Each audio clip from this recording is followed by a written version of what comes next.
Кыргызстанда мамлекеттик мүлктү сатуу кадыресе көрүнүш экенин эч ким танбаса керек. Муну алдыда факт менен тастыктап берем. Андыктан бизден алыстабай бирге болуңуз. Тмедианын кезектеги иликтөөсү, иликтөөдөн кийинки иликтөө десек да туура болчудай. 30 000 АКШ долларына мамлекеттик мүлктү пулдап коюп, тийиштүү кызмат кымырабай олтурганына жол болсун. Саламатсызбы көрөрманым? Аты жөнүм Дастан Осмонов. Бүгүн биз Ош мэриясы өз объекттерин кандай жол менен жеке колдорго сатып жибергенин ачыктап беребиз.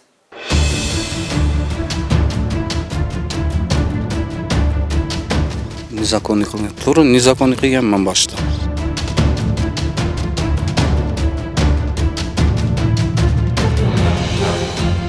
Кантип жок, ал жерде турак үй болгон эмес ал жерде. Турак үй талкаланып күйгөн деп туруп ошол объектке берилген.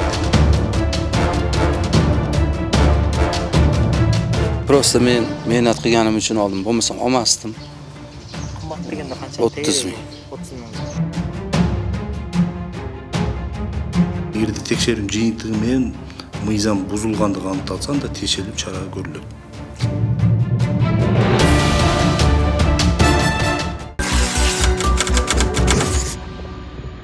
2010 жыл бул учурду бийлик унутуп, башка аймактын жашоочулары эстен чыгарса да Ош Когалаңы бул аймакта жашаган элдин көз алдынан кете элек. Дал ошол Каргашада ондогон үйлөр өрттөлүп, жараксыз акыбалга кептелген. Жабыркаган жарандардын үйлөрүн кала бийлиги өз менчигине алып, ордуна көп кабаттуу үйдөн батир берген.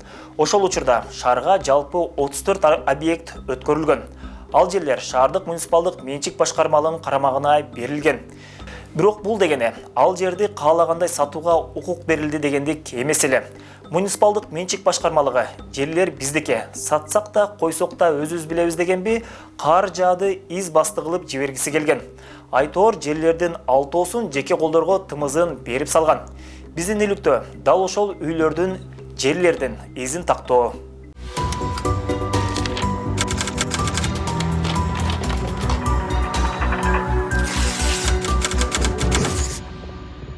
Алгач Тмедиа телеканалын 2020 жылы чыгарган иликтөөсүнө кайрылсак, мында дал ушул Когалаңда алмашылган жерлер боюнча сөз болот.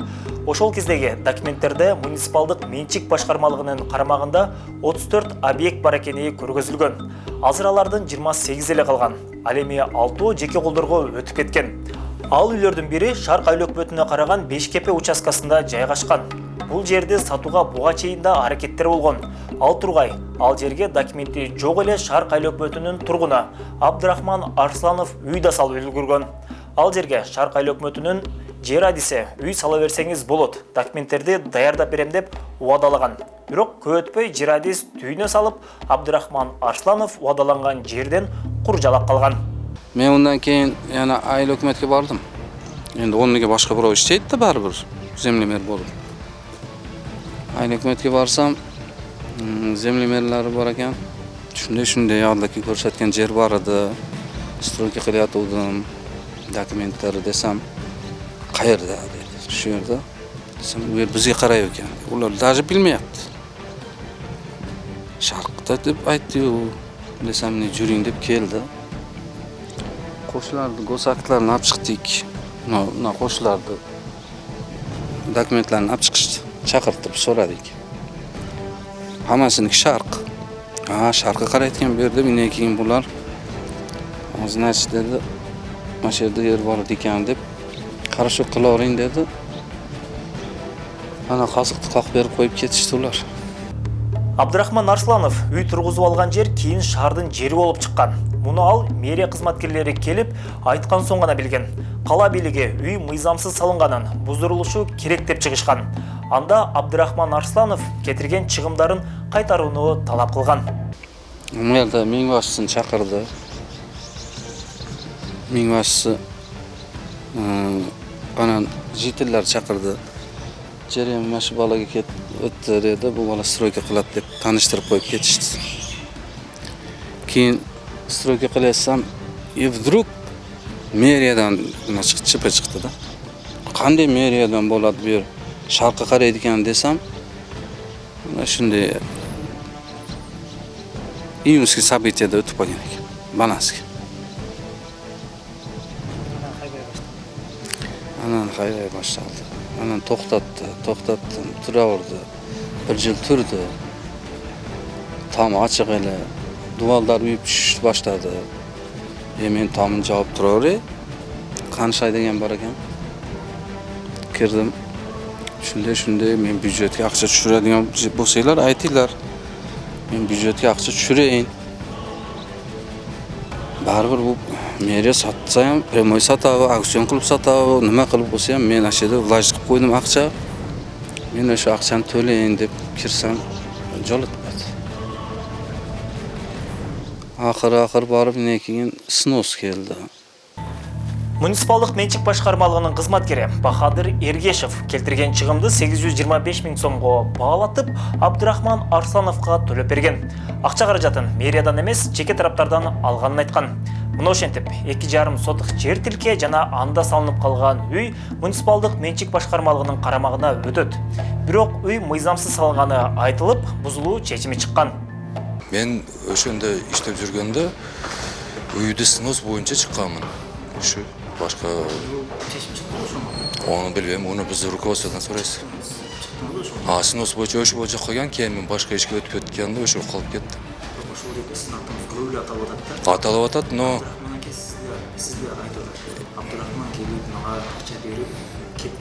не аталып атат, но факт, что андай жок да. Мен жерде чыкканмын. Снос ошо үйдө снос боюнча чыккан. Башка жок. Арадан 3 жыл өттү. Үй бузулгандын ордуна тескерисинче жеке колдорго өтүп кеткен. 2020 жылдын 23 ноябрь күнү Ош шаарынын мурдагы вице-мэри Жасур Азимов жерге муктаж деген таризде Избилия Исламова аттуу жаранга токтом чыгарып берген. Эң кызыгы, токтомдо жер тилке деп гана көргөзүлгөн. Анда тургузулган үй тууралуу такыр сөз болгон эмес. Бишкекпедеги бул баягы очередте турган адамга эле без базасы жөн эле берилген бекер эле. Бекер берилген жер үй менен кошо берип салдыңыздар ошондо? Үй биздики эмес болчу. Ал жерде жер болчу.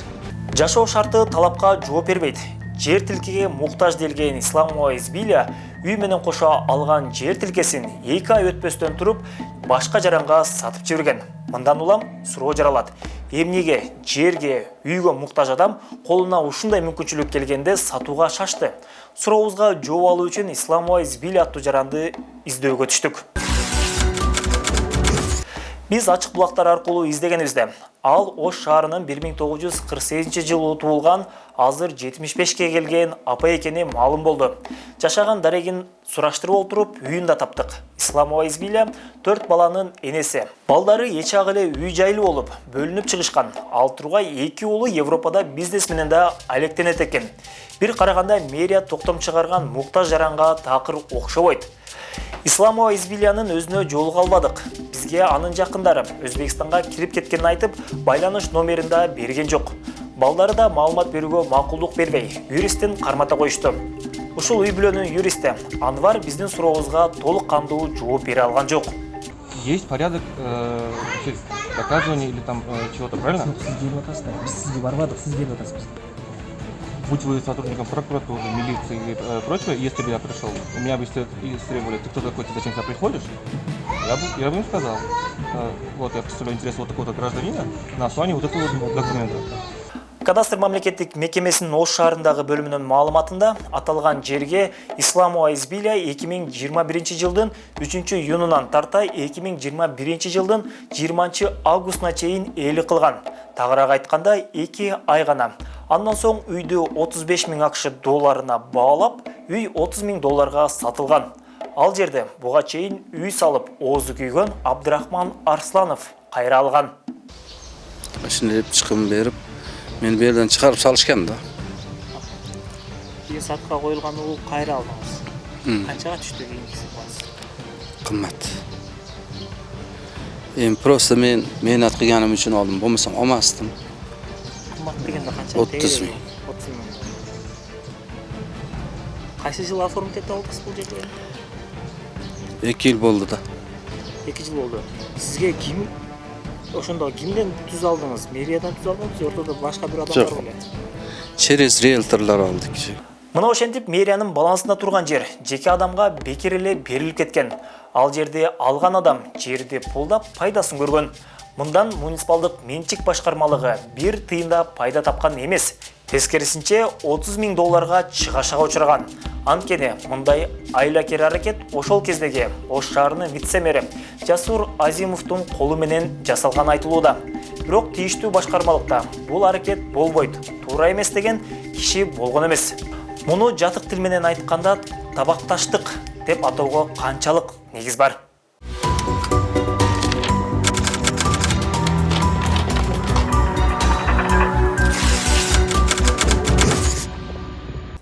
Мэрия бул менен гана зыянга учурап калган эмес. Тизмеде сыйкырдуу түрдө жок болгон Абызы көчөсү 1-4 дарегинде да бир барак тибиндеги үйдөн куржалак калган. Үйдү Дилмурат Тулаев мэриядан аукцион жол менен алганын айтат. Бирок канча акча каражатына алганын ачыктап айткан жок. Дилмурат Тулаев ал үйдү жанындагы дагы бир барак тибиндеги үйгө бириктирип, үй салган. Көтпөй аны Шерзат аттуу жаранга сатат. Ал да үйдү көпкө кармабай, Давран аттуу досуна $30,000 саткан. Бул экинчи мүлктүн тагдыры ушундай жол менен калчанат. Yok men zakon yolu menен alганмын. Жок. Жан башындагы үй өзүмдүн үйүм болгон. Равалюка үй турган жанында 24 квадрат жер. Ошондо сиз өкмөткө аны өзүм немеге барып, ОМСке барып, заявление таштап, мэрияга заявление таштап алганмын да. Ош шаардык муниципалдык менчик башкармалыгы бул үйдү аукцион аркылуу сатканын тастыктады. Бирок мыйзамга ылайык, муниципалдык менчик башкармалыгы өзүнүн карамагындагы жерлерди түз сата албайт. Ал үчүн шаардык кеңештен уруксаты керек болот. Менчик жөнүндөгү мыйзам талаптарына ылайыктуу алгач айылдык кеңеш же болсо ор кеңеш деп коет. Алардын чечими менен мына мүлктөр жеке менчикке берилсин, берилбесин деп туруп, алар жыйынтык кабыл алышат.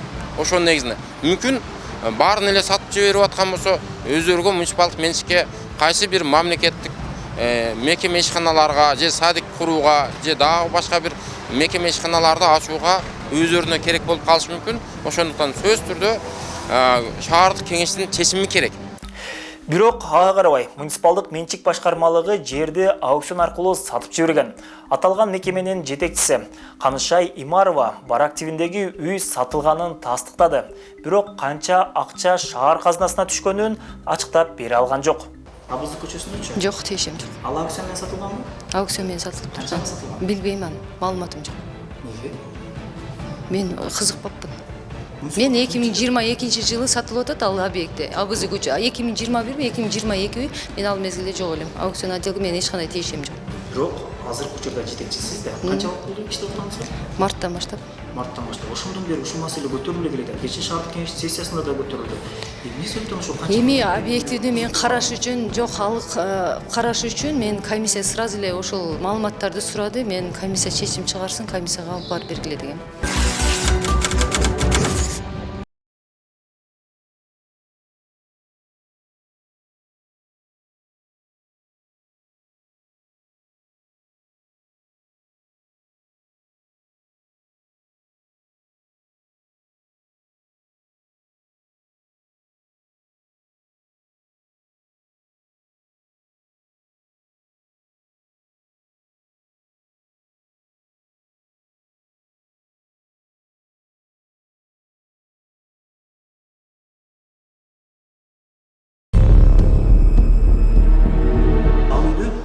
$30,000 сатылып атат.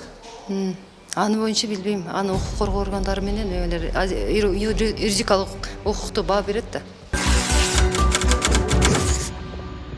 Эми Ош шаардык бийлиги кененте катары мыйзамсыз берип жиберген үйлөргө токтолсок. 2012-жылы Оштогу Моноев көчөсүнүн курулушу жүргөн. Көчө эки тарапка кеңейтилип, автоунаа жана жөө адамдар басуучу тротуар салынган. Жолду кеңейтүү учурунда ал жерде жашаган Жалил Ахуновдордун үйү сүрдүрүлгөн. Мэрия жол үчүн алган жеринин ордуна Ленин көчөсүндөгү 543-28, 543-27, 543-13 дарегинде жайгашкан 3 барак тибиндеги үйлөрдү берген. Şu yol alganda o kadar ben yaşaganmın. Mına şeyde. Şu yol salganda hakim gelip kanday değilsiniz memleketke gerek bol dediler. Bacağı algıla dedim. Ben Kırgızistan Sırasa men bir kichine çal ne berem dedim sırada bergenmin. Anam orduna 5 yer berişti. Orduna ana aksa berem dedim men aytып aksa işleter ben dedim bilmeyim dedim. Men baldarım dedim. Baldar meniki bolgan menen dedim. Ben jarandık Kırgızstandık. Sizler şu baldardı karagıla dedim şu. Аларга жер беришти. Adarga der berişti. Кенемте катары берилген үйлөрдүн тагы бири Ак Алтын 107 дарегинде жайгашкан. Аны шаар бийлиги Светлана Якововага өткөрүп берген. Анткени 2007 жылы Светлана Яковованын кызын Зайнабидинов көчөсүндөгү темир тосмо басып калып, сол бутун кесип салууга туура келген. Кийин Светлана Яковова сотко даттанып, сот Ош мэриясын күнөөлүү деп таап, Светлана Якововага үй берилсин деп чечим чыгарган. Кенемте үчүн үй берилгени жакшы. Бирок муниципалдык менчик башкармалыгынын карамагындагы жерлерди берүүдө шаардык кеңештин уруксаты керек эле. Бул учурда ал мыйзам аткарылбай калган. Биринчи жолу алып келишти шаардык кеңешке. Мурда андай токтомдор чыгарылган эмес деген маалымат алдым мен дагы жаңы ишке келгеним үчүн. Демек, алып келинген эмес. 6 объект сиздердин эмеңиздерден карооңуздардан өткөн эмес. 6 объект боюнча маалыматым жок. Бизге кечээ келген боюнча 28 объект алып келинди. Ал боюнча бизде маалымат жок.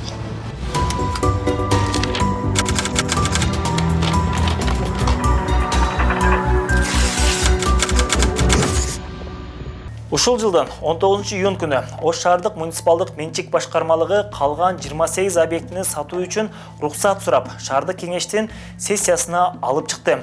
Ош шаардык кеңешинин депутаты Медер Абдуманапов тизмеде көргөзүлбөгөн 6 объекттер кайда кеткенине кызыкты. Депутат сөз болуп жаткан жерлер мыйзамсыз жеке колдорго өтүп кеткенин билдирет. Ошол үйлөрдүн баардыгын менчиктештирүүгө же бирөөгө приватизацияга берүүгө же сатууга уруксат алыш үчүн жобо менен программасын булар биздин кечээки 20-июнь күнү өткөн сессияда алып чыгып атышат. Демек, буга чейинки ошол 6 объектке бул шаардык кеңешке такыр алып чыккан эмес ошону жеке.